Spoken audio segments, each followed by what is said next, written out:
ભાવનગરથી સમાચાર પ્રાપ્ત થઈ રહ્યા છે કે જ્યાં ટીઆરબી જવાનનો તોડ કરતો વિડીયો વાયરલ બન્યો છે।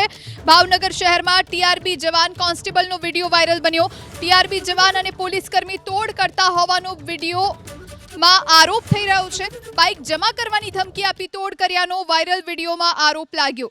વાયરલ વિડીયો નીલમબાગ સર્કલ પાસેનો 11 નવેમ્બરનો હોવાની ચર્ચા થઈ રહી છે। ટીઆરબી જવાન અને કોન્સ્ટેબલે 400 રૂપિયાનો તોડ કર્યાનો આરોપ લાગ્યો। એબીપી અસ્મિતા વાયરલ વિડીયોની પુષ્ટિ નથી કરતું। તો ભાવનગર શહેરમાં ટીઆરબી જવાન અને કોન્સ્ટેબલનો આ વિડીયો વાયરલ બની રહ્યો છે।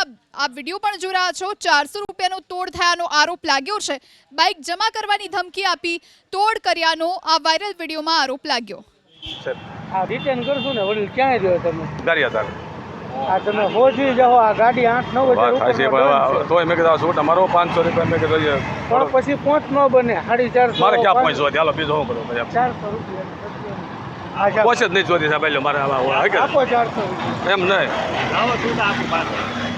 આ વિશે વધુ જાણકારી માટે સંવાદદાતા પાર્થ ફોન લાઈન પર જોડાયા છે। પાર્થ, એક વિડીયો વાયરલ બની રહ્યો છે, ટીઆરબી જવાનનો તોડ કર્યાના આરોપ પણ લાગી રહ્યા છે। શું વધુ જાણકારી, ક્યારનો વિડીયો?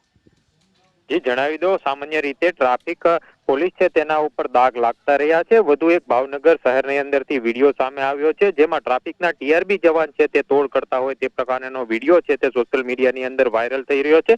જે પ્રમાણે એક 2 વ્હીલર ચાલક છે કે જેઓ ગારિયાધાર તાલુકામાંથી ભાવનગર કોર્ટ કામે આવ્યા હતા અને ત્યારબાદ કોર્ટનું કામ પૂરું થયું હતું ત્યાં પરત જઈ રહ્યા હતા। એ સમયે તેમને નીલમબાગ સર્કલ પાસે ઉભા રાખવામાં આવે છે અને આ વિડીયોની અંદર પણ જોઈ શકાય છે કે બે ટીઆરબી જવાન સાથે એક પોલીસ કોન્સ્ટેબલ પણ નજરે પડી રહ્યો છે। જે પ્રમાણે ગાડી ઉભી રાખી હતી, ત્યારબાદ તેમના ગાડી અને આરસી બુક માંગવામાં આવી હતી, પરંતુ આખરે સેટલમેન્ટ કરવામાં આવ્યું હતું અને આ સેટલમેન્ટના નામ ઉપર 400 રૂપિયા માંગવામાં આવ્યા હતા। અને આ જે વિડીયો છે તે સોશિયલ મીડિયાની અંદર વાયરલ થયો છે। જે ભોગ બનનાર વ્યક્તિ છે તેમના દ્વારા જિલ્લા પોલીસ વડાને લેખિતની અંદર રજૂઆત કરી છે જેમાં સમગ્ર વિષય છે તે આલેખવામાં આવ્યો છે। કહી શકાય કે ટ્રાફિકના ટીઆરબી જવાનો છે તે હવે તોડ કરતા હોય તે પ્રમાણેનો વિડીયો ભાવનગરમાંથી પણ સામે આવી રહ્યો છે।